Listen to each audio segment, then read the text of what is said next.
Eric Hammond at MIS Solutions, and today we're going to talk about something that business owners find out the hard way, and that is that their cyber insurance will not cover a loss if a scammer tricks you or one of your employees into wiring funds into the criminal's account. So first of all, Eric, what are some examples of how this might happen? Yeah, no, good question. So the most prevalent way this happens is through what's known as a business email compromise, okay? And that really comes in a variety of flavors, but the ones we hear about the most are the phishing attacks, the spoofing. Let me give you a quick example, real life example, that actually happened to a friend of mine. He's a business owner and he was undergoing some renovations on his business, and he had contracted with a vendor, and there were progress payments that were predetermined at certain milestones along the project. And it came time for one of those progress payments. My friend received an email from the vendor saying, hey, it's time to pay up.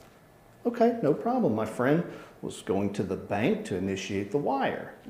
Well, before he could get to the bank, he gets a follow-up email from what he thinks is the vendor, indicating that they have changed their accounting systems top to bottom. And guess what? Hey, I need you to change where this money's gonna go.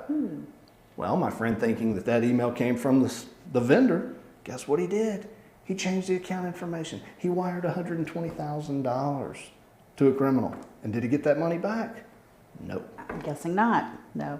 But if a person is tricked or scammed in this manner, then why wouldn't an insurance company cover it? Yeah, good question. So the insurance is typically only going to cover if somebody breaks in and steals something. There are specific policies called social engineering policies that'll cover when an employee is tricked into giving the criminal something, right? And so it's very important that when you're talking with your insurance provider that you understand what your coverages are. Do you have a social engineering policy? Okay. All right, so how can a business owner prevent this from happening? Yeah, great question. And so it all begins with our people. So security, awareness, training is absolutely crucial. We want to make sure that our folks at least understand the basics on how to identify a spoofing attempt, right?